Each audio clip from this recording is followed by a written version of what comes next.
Hello guys, good morning again, and this is our second video dealing with the unit about Jonathan Swift and Gulliver's Travels. In the first video I told you how to use the material that I have shared with you in Didactica, and in this video I will focus on Gulliver's Travels, so on Jonathan Swift's masterpiece, okay? Now I will open with you the document that I usually, the PDF of the slides that I usually use with you, and that, as you know, you will find also in Didactica. Okay, the name is Swift PDF.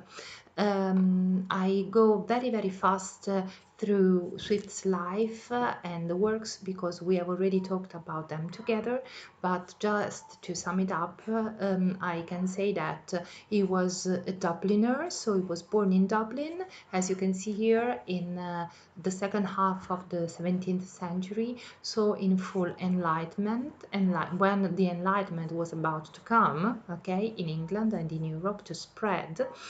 And his parents were of English origins. Then he went to England or to London when the revolution, the Glorious Revolution started, so in 1688.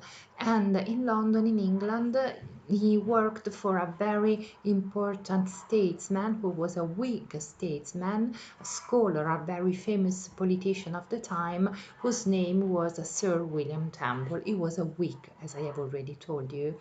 And he was William Temple himself who encouraged Swift to write, to produce his first satirical works. He was a satirist, and he wrote a lot of satire. Most of all, it was social and political satire.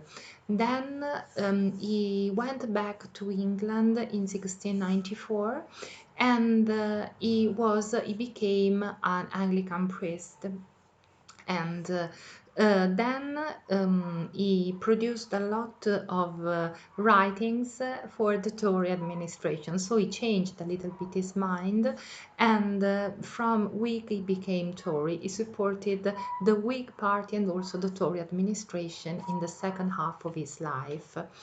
When he went back to Ireland, to Dublin, he went back there because William Temple died, as I told you, and he was deeply disillusioned of the results of his career. He expected to be a politician, to be a scholar, a politician, a man who could have power in England, but after the death of his patron, of Sir William Temple, he was really disappointed with what happened in his life, and so he decided to go back to Dublin, where he was made Dean of the Cathedral of St. Patrick, and little by little he lost his mind. He suffered for a decay of his mental faculties. In fact, he died in 1745. Still now in Ireland, Jonathan Swift is regarded as a national hero because he was one of the first who could write such a bitter satire against the world of and the society, the British society and the Irish society of this time.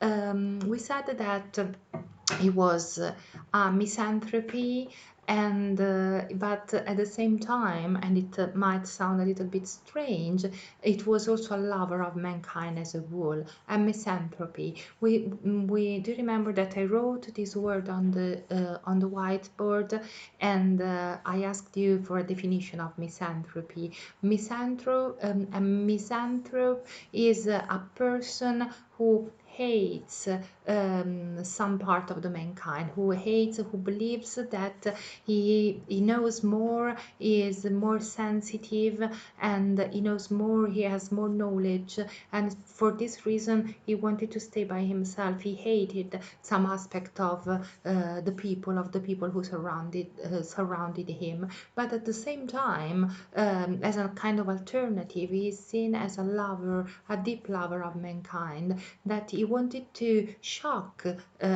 some way in order to make them understand the mistakes that they were doing. He had a pessimistic attitude, as you can see here, a very pessimistic attitude, because he believed that people, if not shocked, if not aware of what was going on around them, were doomed to fail, were and he was at the same time really concerned with society, with politics, with what was going on. In fact, he would have liked to change the things, to change the world around him, but he remained pessimistic. He continued, he went on having this pessimistic attitude towards his life.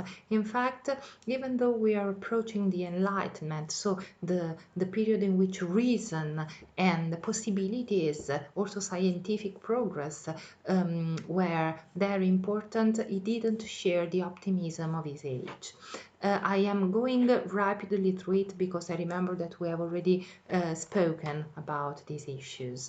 Let's focus here on this slide on his main works.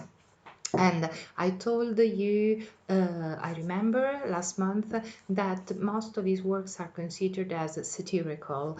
And in fact, his maybe first important satirical work is A Tale of a Top, and it is a satire about the two important religious parties in England and in Ireland during that period, which were the Catholics on one side and the dissenters on the other.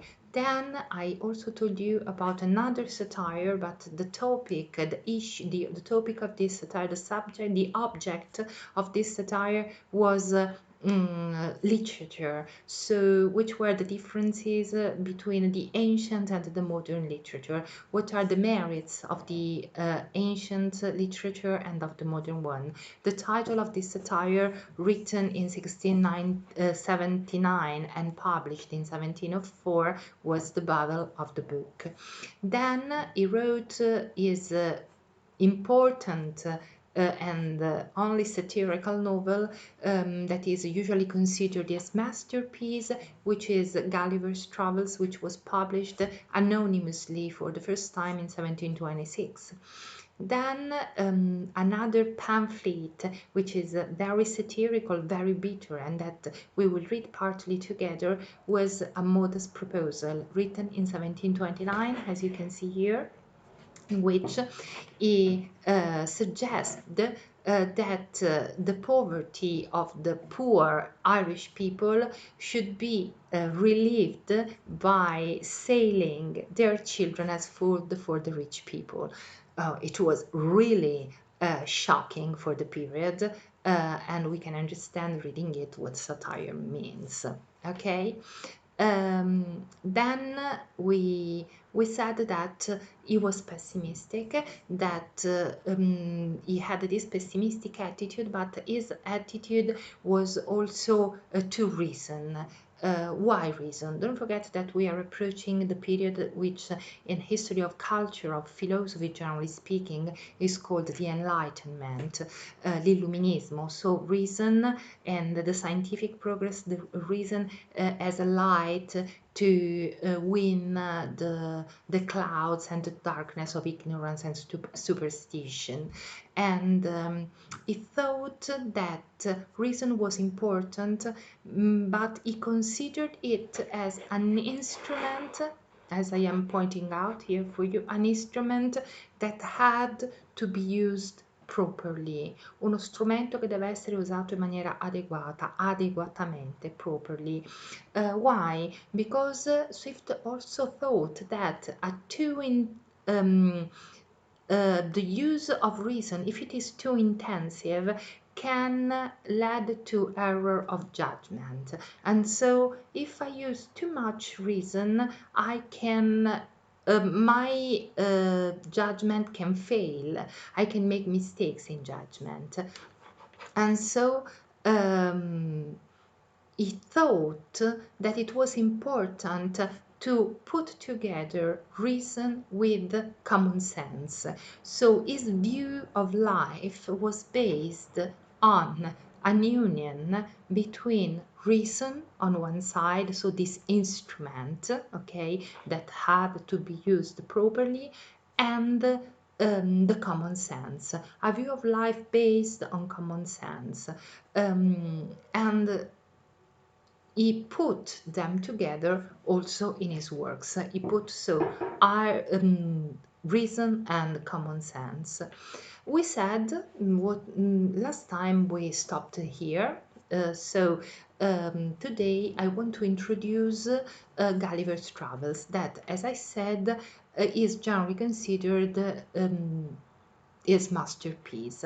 I told you that the novel was firstly published anonymously, so without his signature. He didn't sign this work anonymously, in maniera anonima, in 1726. But as you can see here in this slide, in slide number 7, it needed, he needed about 5-6 years in order to finish this long novel. The title is Gulliver's Travels. Then there is also a very long subtitle, and it is a very long novel that mocks a little bit the travel books of the period. In this period, there were a lot of travel books. You already know one.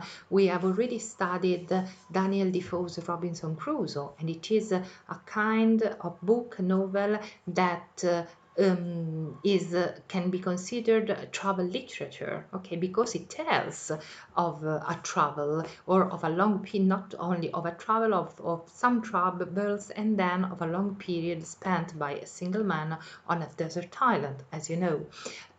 Here in this novel, in Gulliver's Travels, I remember it was firstly published in 1726, Jonathan Swift mocks significa prende un po' in giro, mocks, M-O-K-S, mocks this genre, so the genre dealing with travel literature.